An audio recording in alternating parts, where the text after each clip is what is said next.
नमस्कार मित्रांनो. आज आपण ग्रॅव्हिटेशन या चॅप्टरमधील काही न्यूमरिकल सॉल्व करणार आहोत आणि आपण याच्या आधी मागच्या 2 लेक्चरमध्ये आपण ग्रॅव्हिटेशन पार्ट 1 आणि ग्रॅव्हिटेशन पार्ट 2 या पद्धतीने थोड्या प्रमाणात थिअरी संपवलेली. ठीक आहे. आता याच्यामध्ये आपण काय काय शिकलो होतो. न्यूटन्स लॉ ऑफ ग्रॅव्हिटेशन आपल्याला माहिती आहे. त्यानंतर आपण केप्लर्स लॉ शिकलो किंवा सेंट्रिपिटल फोर्स शिकलो आणि त्यानंतर आपण काय शिकलो होतो की युनिव्हर्सल लॉ ऑफ ग्रॅव्हिटेशनमध्ये एक फॉर्म्युला सांगितलं होतं. आपण काय सांगितलं होतं की force is directly proportional to the product of masses of the two object and inversely proportional to the square of distance between them. आता त्या लॉच्या बेसिसवरती आपल्याला काय सोडवायचे आहेत, काही न्यूमरिकल सोडवायचे आहेत. ठीक आहे. एकदम सिंपल न्यूमरिकल असतात. फक्त न्यूमरिकलमध्ये काय करायचं आहे, क्वेश्चन व्यवस्थित रीड करायचं आहे. क्वेश्चनमध्ये काय दिले ते बघायचं आहे. क्वेश्चनमध्ये जो गिव्हन डाटा आहे तो तुम्हाला क्वेश्चन वाचता वाचता कळलं पाहिजे याच्यामध्ये काय काय दिलेलं आहे आणि ते आपल्या एका सिंपल सिम्बॉलमध्ये लिहून घ्यायचं आणि त्यानंतर त्याच्यावरून फॉर्म्युला बघायचा की दिलेल्या क्वेश्चनमध्ये कुठल्या कुठल्या महत्त्वाच्या गोष्टी दिलेल्या आहेत आणि त्याच्यानंतर आपण काय करणार, फॉर्म्युला लिहिणार आहे आणि ती सिंपल कॅल्क्युलेशन करणार. ठीक आहे. आता या चॅप्टरमध्ये बऱ्याच ठिकाणी लॉग टेबलची गरज पडते, पण लॉग टेबल आत्ता आपल्याला अलाउड नाही आहे. त्यामुळं मोठमोठे भागाकार असतील किंवा गुणाकार असतील आपल्या याच्यात करावं लागतील. ठीक आहे. त्यामुळे सिंपल लक्षात ठेवा आणि काय काय दिलेलं आहे जास्त क्रिटिकल टेन्शन न घेता प्रॉपर आपण काय करू, प्रॉब्लेम सोडवण्याचा प्रयत्न करू. ठीक आहे. आता लक्षात आहे, मी प्रॉब्लेम रीड करतोय, काय काय दिलं चेक करा. त्यामध्ये Mahendra and the Virat are sitting at a distance of 1 metre from each other. Their masses are 75 kg and 80 kg respectively. याचा अर्थ महेंद्रचं मास किती आहे, 75 kg. विराटचं मास किती आहे, 80 kg. What is the gravitational force between them. आणि त्या दोघांमधला ग्रॅव्हिटेशनल फोर्स किती आहे तो आपल्याला काढायचा आहे. ठीक आहे. आता मी गिव्हन डाटा आता एक क्वेश्चनमध्ये लिहितोय आणि नेहमी लक्षात घ्या की आपण नववीपासून बघत आलेलो आहे की कुठले पण न्यूमरिकल सोडवताना काय करायचं, फॉर्म्युला सगळ्यात शेवटी बघायचा आहे. सगळ्यात आधी काय करायचं आहे की क्वेश्चनमध्ये काय दिलं ते चेक करायचं आहे. Mahendra and the Virat are sitting at a distance of 1 metre. तर तुम्हाला काय दिलेलं आहे, डिस्टन्स दिला आहे. कुणामधला, महेंद्र आणि विराटमधला. तो डिस्टन्स किती आहे, 1 मीटर आहे. तर लिहून घेऊ आपण लगेच. Distance between Mahendra and Virat is equal to 1 metre. झालं इथपर्यंत क्लिअर. ठीक आहे. नंतर पुढे काय दिलं अजून याच्यामध्ये, मासेस. कोणाचा मास चेक करायचा आपल्याला, महेंद्रचं. आता महेंद्रचं मास जे दिलेलं आहे त्याला समजा आपण काय करू, आता M1 कन्सिडर करू. M1 त्याच mass of the Mahendra is a 75 kilogram. Then mass of the Virat is a 80 kilogram. It is considered as a M2. झाले 80 किलोग्राम. काय काढायचं चेक करा, what is the gravitational force between them. तर या दोघांमध्ये समजा सिंपल एक्झाम्पल चेक करू आपण. समजा आपण एक डेस्क घेतलेला आहे, या ठिकाणी महेंद्र बसलेला आहे. याचं मास किती आहे आपल्याकडं, M1. सिम्बॉल काय कन्सिडर केला मी त्याला, M1. इथं कोण बसलेला आहे, विराट. त्याचा सिम्बॉल काय कन्सिडर केला आपण, M2, मास ऑफ द विराट. आणि या दोघांमधलं जे डिस्टन्स आहे ते डिस्टन्स किती आहे, 1 मीटर आहे. झालंय. आणि आपला युनिव्हर्सल लॉ ऑफ ग्रॅव्हिटेशन काय सांगत होता, in universe every object, in between the every object there is a some attractive force is present. That is universal law of the gravitation. किंवा आपण काय सांगतो, एव्हरी अदर ऑब्जेक्ट किंवा every object in the universe attract each other with the some amount of the gravitational force. ठीक आहे. त्याला आपण universal law of gravitation असं म्हणलं होतं. ठीक आहे. आता तेच त्यांनी विचारलंय काय की महेंद्र आणि विराट यांच्यामध्ये किती ग्रॅव्हिटेशनल फोर्स असेल ते आपल्याला काढायचं. क्लिअर. ग्रॅव्हिटेशनल फोर्स सिम्बॉल काय आपल्याकडं, F. झालं. मग आता याच्यामध्ये आपल्याला माहिती आहे असं कुठला फॉर्म्युला शिकलो ज्याच्यामध्ये फोर्स प्रेझेंट आहे, M1 प्रेझेंट आहे, M2 प्रेझेंट आहे, पुन्हा डिस्टन्स. आणि डिस्टन्स नॉर्मली कशाने दाखवलं होतं आपण, R ने.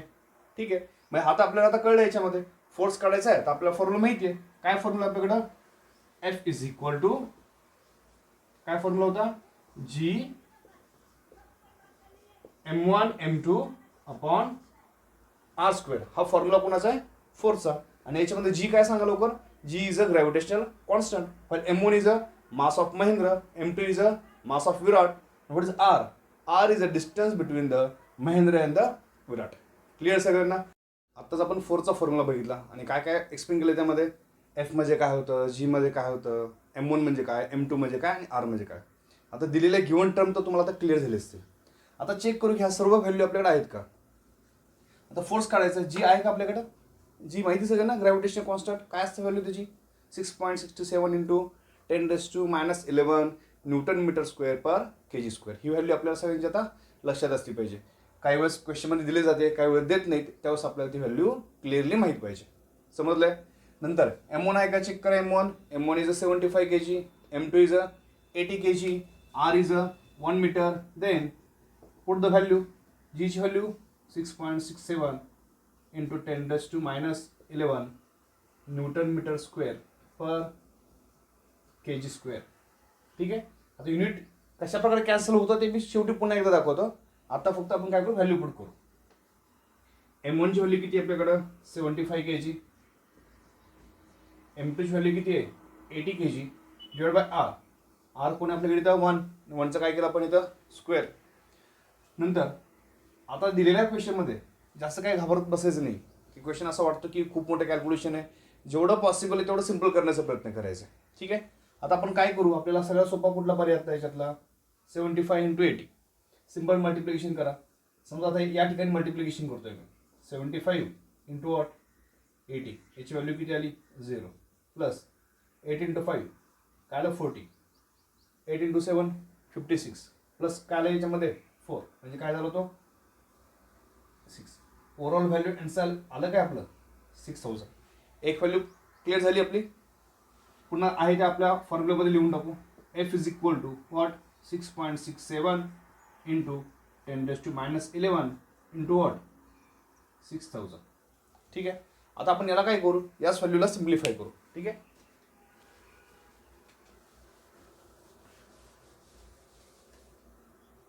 आता व्हॅल्यू सिम्प्लिफाय करू आपण याच्यामध्ये, तर बघू काय होतं.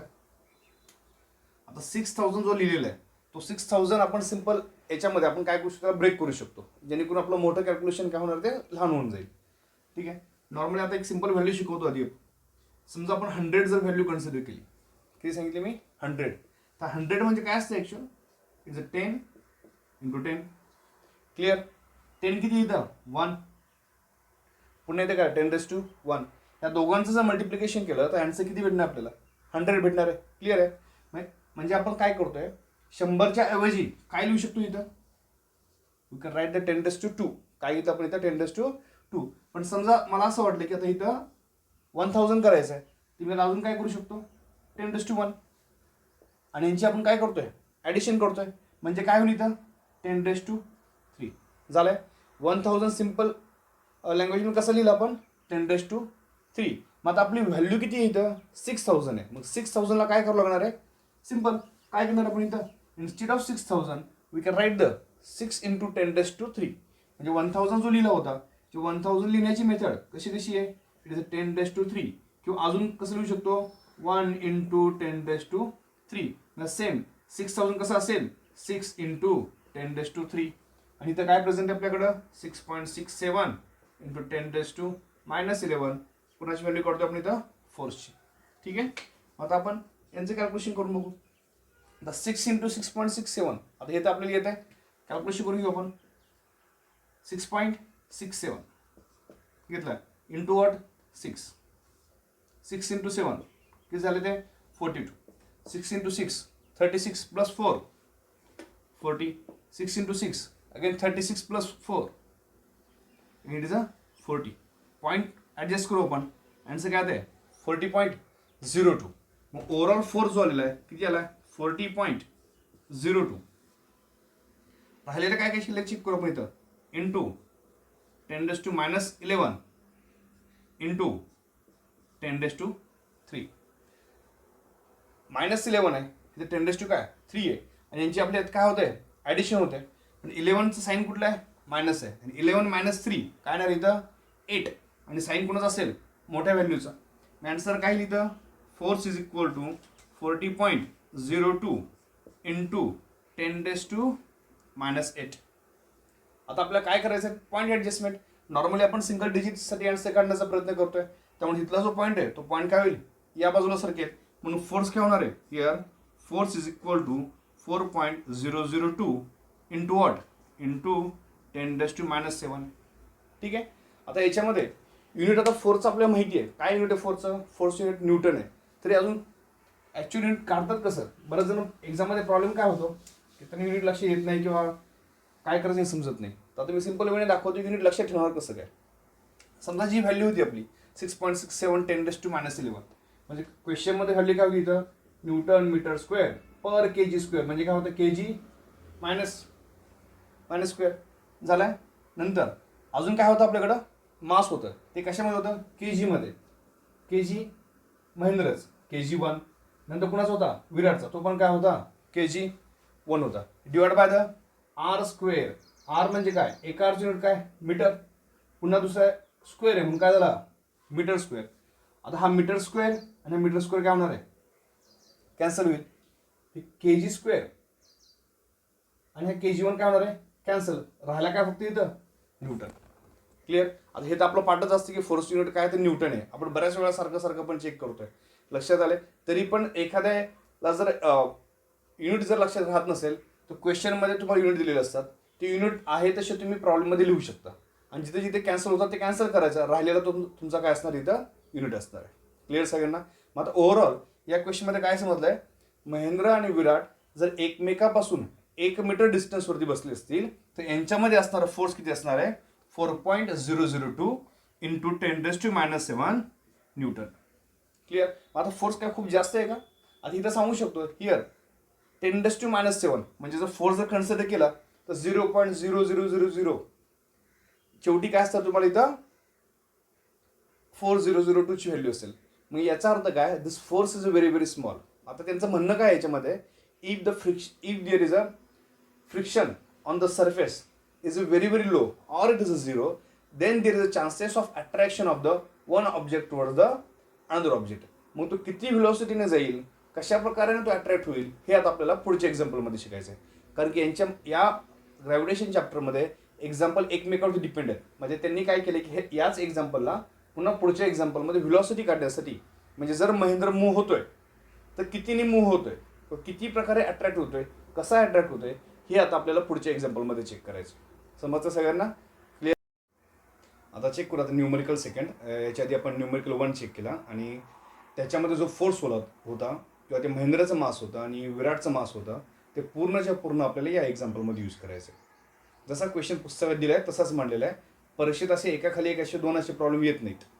पण जर कुठल्या व्हॅल्यू देऊन जर तुम्हाला दिला तर तुम्हाला सोडवता आलं पाहिजे. काय दिलं ते चेक करायचं आहे. ठीक आहे. आता क्वेश्चन रीड करतो व्यवस्थित, चेक करा. इन द अबो एक्झाम्पल म्हणजेच कुठला? महेंद्र आणि विराटच्या एक्झाम्पलमध्ये, assuming that bench on which Mahendra is sitting is frictionless. म्हणजे काय सांगायचं त्यांना की ज्या बेंचवरती महेंद्र बसला होता, दुसरा कोण होता? विराट, आणि डिस्टन्स किती होता त्यांच्यामध्ये? 1 मीटर. तो बेंच कसा आहे? That bench is a frictionless, म्हणजे त्या ठिकाणी काय नाहीये, त्या ठिकाणी कुठल्याच प्रकारचं फ्रिक्शन नाहीये. और विथ झिरो व्हेलॉसिटी, म्हणजे ती इनिशियल व्हेलॉसिटी किती असेल? With zero velocity. Initial velocity म्हणजे सिम्बॉल आपल्याला माहिती आहे यू. 9th स्टँडर्डमध्ये आपण चेक केलेलं आहे. ठीक आहे. Initial velocity is consider as a zero. What will be Mahendra's velocity? काय विचारलेलं आहे? What will be Mahendra's velocity of motion toward the Virat after 1 second. म्हणजे तुम्हाला 2 गोष्टी क्लिअरली मेन्शन केल्या याच्यामध्ये, ते आता आपण लगेच लिहून घेऊ. गिवन डाटामध्ये काय काय येईल याच्यात क्वेश्चनमध्ये? या एक्झाम्पल मधलं काय येईल? झिरो व्हेलॉसिटी म्हणजे काय? Here you is a initial velocity किती आहे? 0. आणि जो टाइम दिलेला आहे तुम्हाला तो टाइम किती आहे? 1 सेकंड. ठीक आहे. आणि तुम्हाला विचारलं काय? Will this velocity change with the time. Velocity 2 टाईपचे कन्सिडर करतो आपण. एक तर इनिशियल व्हेलॉसिटी आणि सेकंड काय घेतो? Final velocity. इनिशियल व्हेलॉसिटी 0 आहे. मग त्यांनी विचारलं काय? What is the second velocity? Second velocity म्हणजे कोण? आपली फायनल व्हेलॉसिटी. फायनल व्हेलॉसिटीचा सिम्बॉल काय असतो आपल्याकडं? फी. क्लिअर सगळ्यांना? हे एवढ्या क्वेश्चन मध्ये दिलेलं आहे. तर यांच्यामध्ये अजून सांगायचं काय की जर फ्रिक्शन नाहीये तर काय ते अट्रॅक्शन होणार आहे? कोण मूव्ह होणार आहे? तर महेंद्र मूव्ह होणार आहे. कुणाकडे? विराटकडे. तर त्यांच्यामधली जी व्हेलॉसिटी असेल किती असेल आणि ती कशी असेल, हा क्वेश्चन दिलेला आहे. लक्षात आलंय? आधी क्वेश्चन समजून घ्या. ठीक आहे. घाई करायची नाही अजिबात. व्यवस्थित समजून घ्यायचंय की क्वेश्चनमध्ये काय दिलेलं आहे. आता जर व्ही काढायचं आहे तर पुन्हा एकदा क्वेश्चन पडतो. काय फॉर्म्युला आपल्याला पाठ नाही करायचे. मी याच्या आधी सांगितले तुम्हाला की क्वेश्चनमध्ये दिलेल्या व्हॅल्यूवरून तुम्ही ठरवायचा फॉर्म्युला कुठला असेल. आता न्यूटनचे आपण 3 लॉ शिकलो होतो, तर आपल्याकडे 3 फॉर्म्युले होते. तर तो फर्स्ट जो फॉर्म्युला शिकलो होतो आठवत आहे सगळ्यांना, तो काय होता? It is a V is equal to U plus AT. Second formula काय होता? S is equal to U T plus 1/2 AT square. आणि थर्ड जो फॉर्म्युला होता V square is equal to U square plus twice S. ठीक आहे, एवढे हे 3 formula आपण शिकलेलो आहे. तर आता या ठिकाणी कुठला फॉर्म्युला वापरायचा हे आपल्याला बघायचं आहे. आता एस म्हणजे आपण डिस्प्लेसमेंट कन्सिडर करतो. ठीक आहे, आता या फॉर्म्युल्यामध्ये पण काय प्रेझेंट आहे? एस प्रेझेंट आहे. पण याच्यात एस आहे का? सिंपल समजण्यासाठी सांगतोय, नाहीतर पुन्हा ते सुरू व्हायचं हेच कसं. आता आपण सर्व व्हॅल्यू बघून घेतली त्याच्यामध्ये. त्यामध्ये इनिशियल व्हेलोसिटी किती दिलेली आहे, टाइम किती दिलेला आहे. त्यानंतर आपण काय केलं की न्यूटनचे 3 लॉ लिहून घेतलेले आहेत, जेणेकरून दिलेल्या गिव्हन डाटावरून कुठला फॉर्म्युला वापरायचा हे आपल्याला कळेल. तर आता आपल्या क्वेश्चनमध्ये काय दिलेलं आहे, काय काढायचं आहे तुम्हाला? फी काढायचं आहे, म्हणजे फायनल व्हेलोसिटी काढायची आहे. त्यासाठी हा जर फॉर्म्युला चेक केला तर या फॉर्म्युल्यामध्ये V is equal to U plus AT. Displacement आपल्याला दिलेलं नाही आहे, तर डिस्टन्स किती आहे तो आता आपण ऑलरेडी 1 मीटर म्हणून कन्सिडर केलं होतं. ठीक आहे, तर आता सिंपल फॉर्म्युला जर चेक केला याच्यात तर कुठला वापरू शकतो आपण इथं? V is equal to U plus AT. पण एखादा म्हणाले की आधीच्या याच्यामध्ये 1 मीटर डिस्टन्स दिला होता तो सो यूज करू शकतो, पण जे आपल्याला सोपं जातं ते लक्षात ठेवू आपण. ठीक आहे, तर आता या ठिकाणी आता याचं जे मेन आन्सर काढायचं असेल त्यासाठी मी फॉर्म्युला लिहून घेतोय V is equal to U plus AT. पण प्रॉब्लेम काय आपल्याकडं? व्हेलॉसिटी काढायची आहे, त्यासाठी काय पाहिजे? इनिशियल व्हेलॉसिटी पाहिजे. आहे का आपल्याकडे? यस, इनिशियल व्हेलॉसिटी किती आहे? 0. ए काढायचा आहे, ए आहे का याच्यामध्ये? ए नाही दिलेला. टाइम दिलेला का? यस, टाइम दिलेला. टाइम किती आहे? 1 सेकंड. मग ॲक्सलेरेशन काढायचे, ते कशावरून काढायचे? प्रिव्हियस एक्झाम्पलचा रेफरन्स घेऊन काढायचे. मग प्रिव्हियस एक्झाम्पलमध्ये आपण आता काय शिकलो होतो की आपल्याला माहिती आहे what is force. Force is equal to mass into acceleration. आज ॲक्सलेरेशन काढायचं आहे, त्यासाठी कशाची आवश्यकता आहे? फोर्सची आवश्यकता आहे, आणि अजून कोणाची आवश्यकता आहे? मासची आवश्यकता आहे. मग ॲक्सलरेशनचा फॉर्म्युला काय होईल? Acceleration is equal to force upon mass. मग फोर्स कुठला? जो फोर्स ऑलरेडी प्रेझेंट होता कुणामध्ये? महिंद्रा आणि विराटमध्ये, जे आपण आधीच्या एक्झाम्पलमध्ये कॅल्क्युलेट केलं तो फोर्स आपल्याला यूज करायचा आहे. आणि तो फोर्स किती होता? It is a 4.002 into 10⁻². Value काय होती आपल्याकडे? 10⁻⁻7 न्यूटन. मग आता ओव्हरऑल फॉर्म्युल्यामध्ये काय करायचं आहे? हा जो फॉर्म्युला जर घेतला here a is equal to F किती आहे? 4.002 into 10⁻⁻7 newton divided by mass किती आहे आणि कुणाचं मास पाहिजे? कोण मूव्ह होणार आहे? महेंद्र मूव्ह होणार आहे. तर महेंद्रचं मास आपल्याला घ्यावं लागेल, आणि ते मास किती होतं? 75 kg डिवायडेड बाय द 75. आता जर हे कॅल्क्युलेशन केलं तर तुम्ही इझिली कॅल्क्युलेशन घरी ट्राय करा. तुम्ही 75ला काय करू शकता? इथं 75 इथं 4.002 आहे. स्मॉलेस्ट कुठली व्हॅल्यू जे तुम्हाला जी सोपी वाटते त्या व्हॅल्यूने याला डिवाइड करायला सुरुवात करा. त्याच नंबरने पुन्हा 4.002 डिवाइड करा, आणि याच्या पूर्ण कॅल्क्युलेशन नंतर तुम्हाला एक व्हॅल्यू भेटेल 0.05336. आणि राहिलेलं म्हणजे यांचं जे कॅल्क्युलेशन आहे ते आता मी करत बसत नाही. याच्यामध्ये 5ने डिवाइड करा, 10ने डिवाइड करा, 15ने डिवाइड करा. एकदा स्वतःहून कॅल्क्युलेशन करा, तुम्हाला एवढं आन्सर आलं पाहिजे. ठीक आहे, नंतर राहिले काय शिल्लक? इंटू काय? 10⁻⁻7. आता पुन्हा याच्या आधी सांगितलंय की सिंगल डिजिट नंतर पॉईंट पाहिजे.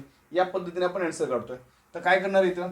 0.05336 आहे, इथला पॉईंट ऍडजस्ट करतोय 1 2. काय ॲक्सलेरेशन काय येईल? 5.336 इंटू 10⁻². 2 पॉईंट या बाजूला सरकवलेला आहे, म्हणजे तो काय होईल? 10⁻⁹. ॲक्सलरेशन कशामध्ये असतं? ॲक्सलरेशन मीटर पर कशामध्ये? मला व्हेलॉसिटीचं युनिट काय? Metre per second. आणि ॲक्सलरेशन म्हणजे काय? Change in velocity with respect to the time. लक्षात आलं? व्हेलॉसिटी म्हणजे काय असतो? Metre per second divide by काय? पुन्हा टाइम. मग युनिट काय होणार ॲक्सलरेशनचं? Metre per second square. ठीक आहे, आता हे झालं तुम्हाला ॲक्सलरेशन. पण काढायचं काय तुम्हाला? कॅल्क्युलेशन कशाचं करायचं आहे? व्हेलॉसिटीचं. आता चेक करा, यू आहे का? आहे. ए आहे का? आहे. टाइम आहे का? आहे. आता तुम्ही काय करू शकता? ही व्हॅल्यू पुट करा. व्ही इज इक्वल टू यूची व्हॅल्यू किती आपल्याकडं? 0 प्लस ॲक्सलेरेशन किती आलेलं आहे? 5.336 इंटू 10⁻⁹ इंटू टी. टी किती आहे? 1 इंटू 1. आन्सर काय येईल? Phi is equal to 5. आता इथे पुन्हा एक राऊंड ऑफ करू आपण याच्यामध्ये. आपल्याला माहिती आहे राऊंडिंग ऑफ जर चेक केलं इथं 3 आहे, 3च्या पुढचा नंबर कुठला आहे 6 आहे. तर आपला एक रूल आहे मॅथमॅटिक्समध्ये की 5 किंवा 5पेक्षा जास्त नंबर असेल तर आधीच्या नंबरमध्ये आपण काय करतो 1 डिजिट ॲड करतो. म्हणून ही व्हॅल्यू काय बनेल, it become the 5.34 into 10⁻⁹. Velocity आहे मीटर पर सेकंड स्क्वेअर कोणाचा होता, ॲक्सेलरेशनचा. पण टाइमचा पुन्हा सेकंद होता तर 1 सेकंद कॅन्सल होईल, युनिट काय येईल मीटर पर सेकंड. ही झाली तुमची फायनल व्हेलॉसिटी. समजलं सगळ्यांना काय केलेलं आहे ते.